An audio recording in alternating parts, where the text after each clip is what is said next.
Good afternoon. This is All India Radio, and I'm Lalima Aneja Dang with the Midday News.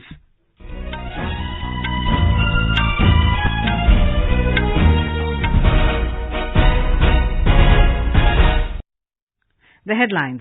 Prime Minister Narendra Modi says India's millet mission to be a blessing for 2.5 crore small farmers inaugurates Global Millets Conference in New Delhi.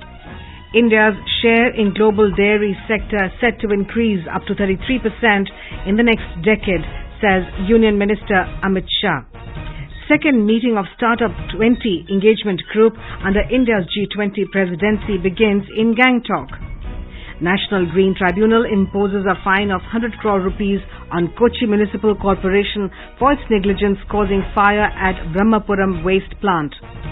In All England Badminton Championships, Treesa and Gayatri Gopichand to play women's doubles semi-final this afternoon, and in Women's Premier League, UP Warriorz to take on Mumbai Indians and Royal Challengers Bangalore to meet Gujarat Giants today.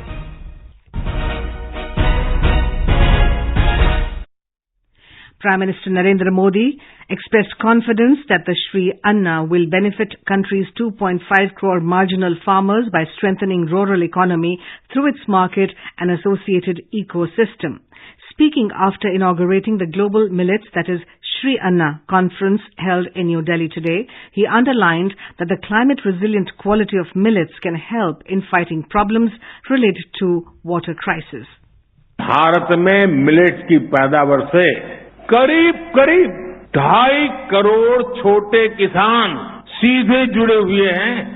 इनमें से ज्यादातर के पास बहुत कम जमीन है और उन्हें जलवायु परिवर्तन की चुनौतियों का भी सबसे ज्यादा सामना करना पड़ता है। भारत का मिलेट मिशन श्री अन्न के लिए शुरू हुआ ये अभियान देश के 2.5 करोड़ किसानों के लिए वरदान साबित होने जा रहा है। The Prime Minister expressed his pride at the United Nations declaring 2023 as the International Year of Millets after India's proposal and efforts. The Prime Minister stressed the need for developing a stable mechanism for sharing agricultural practices of millet cultivation among friendly countries. He said that with this mechanism, there is a possibility of developing a supply chain that can promote millets from field to market effectively.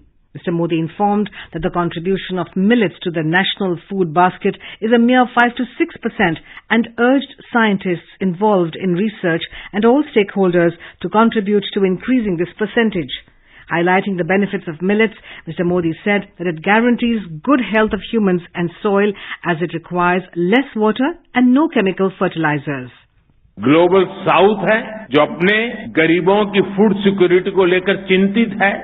दूसरी तरफ global north का हिस्सा है जहां food habit से जुड़ी बीमारियों एक बड़ी समस्या बनते जा रहे हैं। दोनों ही जगहों पर इस बात को लेकर चिंता जताई जा रही है कि पैदावार के लिए भारी मात्रा में केमिकल इस्तेमाल हो रहा है। ज्यादातर मिलेट्स को उगाना आसान होता है, इसमें खर्च भी बहुत कम होता है। ग्लोबल फूड सिक्योरिटी के लिए संघर्ष कर रहे विश्व में श्री अन्न बहुत बड़ी सौगात की तरह है। On the occasion, the Prime Minister unveiled a customized postal stamp and currency coin on the International Year of Millets. Our correspondent reports that several agriculture ministers of foreign countries, scientists and other stakeholders are participating in the two-day conference to deliberate on the promotion and awareness of millets among producers, consumers and other stakeholders, millets value chain development, health and nutritional aspects of millets and market linkages. Prime Minister Narendra Modi and his Bangladesh counterpart Sheikh Hasina will inaugurate the India-Bangladesh Friendship Pipeline via video conference today. This is the first cross-border energy pipeline between India and Bangladesh, built at an estimated cost of 377 crore rupees. Out of this, the Bangladesh portion of the pipeline, built at a cost of approximately 285 crore rupees, has been borne by the Government of India under grant assistance.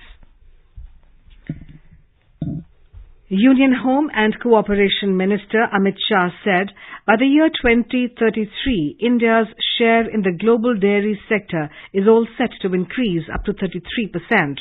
Mr. Shah was addressing the concluding session of the 49th Dairy Industries Conference at Gandhinagar today. Bharat विश्व का सबसे बड़ा दूध का उत्पादक है। भारत विश्व का सबसे बड़ा दूध के प्रोसेसिंग का भी उत्पादक बन सकता है। इस दिशा में हमने आगे बढ़ना चाहिए।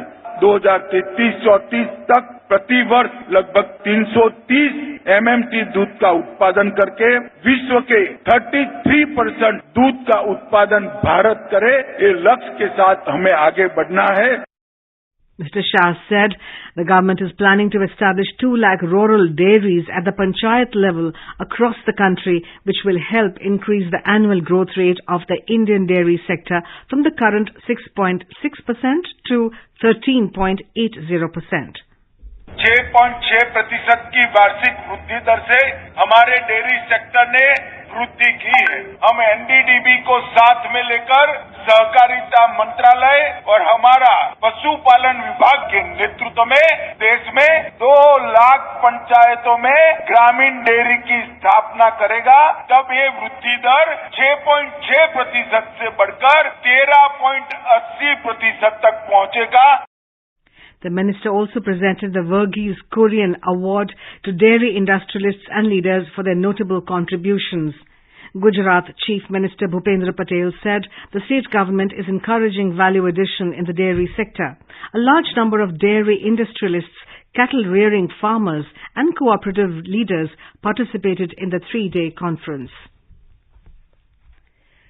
The second meeting of the Startup 20 Engagement Group, which has been newly formed under India's G20 presidency, has begun in Gangtok, Sikkim. The 2-day meeting aims to bring together global startup systems while ensuring that every nation has the freedom to grow its unique ecosystem. Addressing the inaugural session, Sikkim Chief Minister P.S. Tamang said Startup 20 is the perfect opportunity for bringing together and synergizing key stakeholders in a world that needs innovation, digitization, dynamic energy and technology breakthroughs.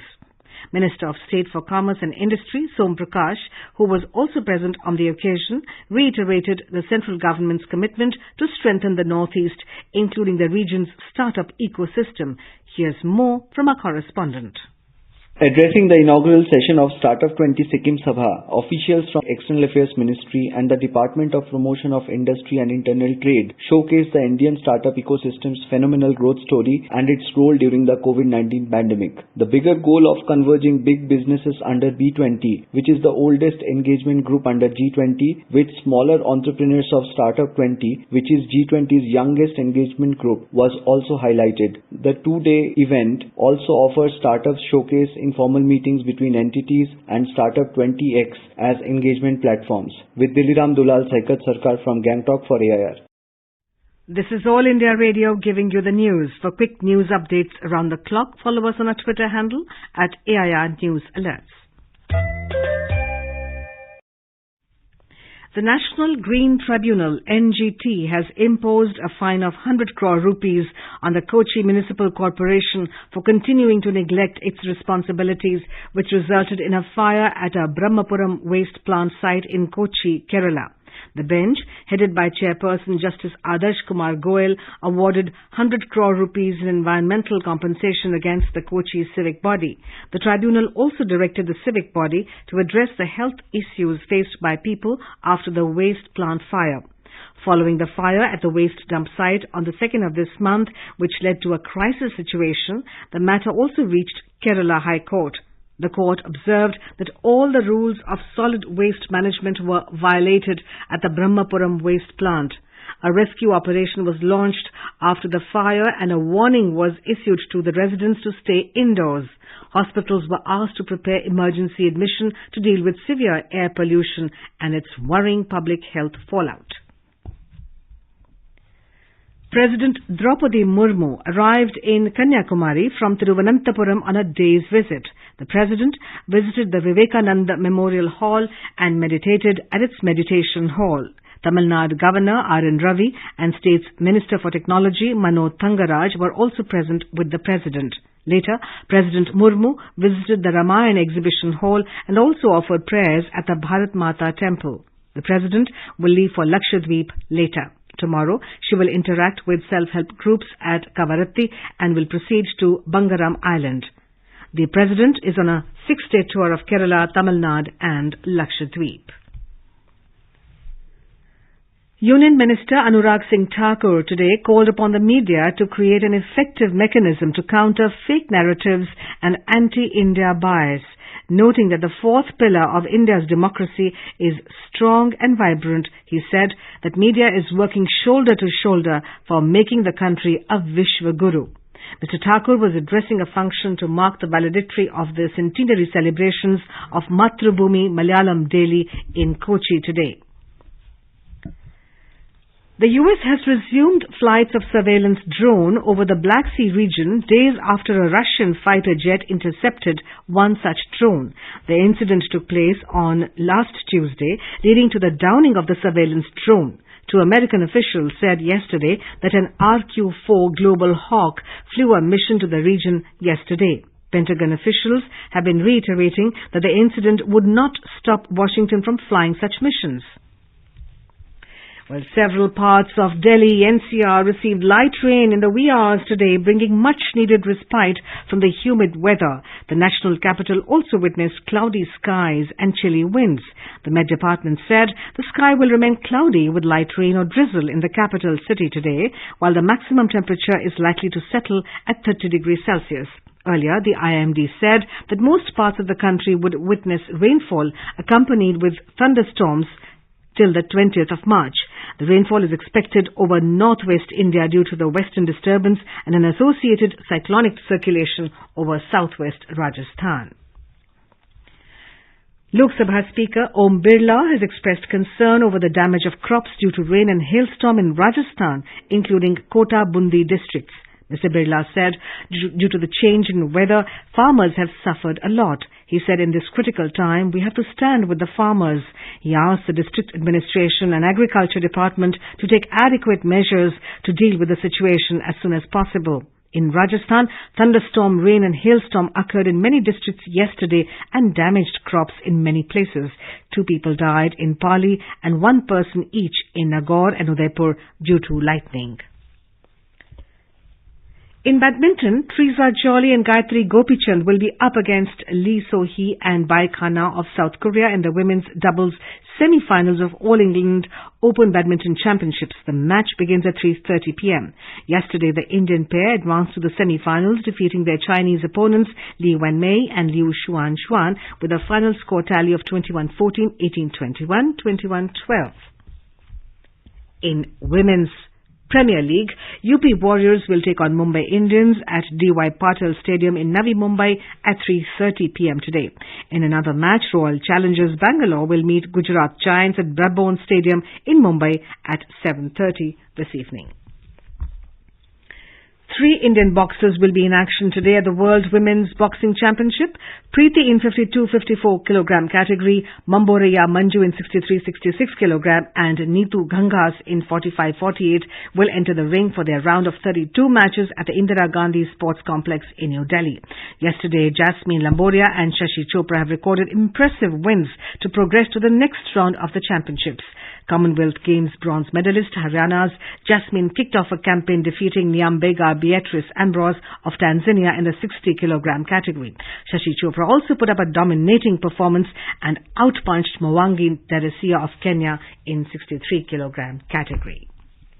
And now, before we end the bulletin, the headlines once again. Prime Minister Narendra Modi says India's millet mission to be a blessing for 2.5 crore small farmers inaugurates Global Millets Conference in New Delhi.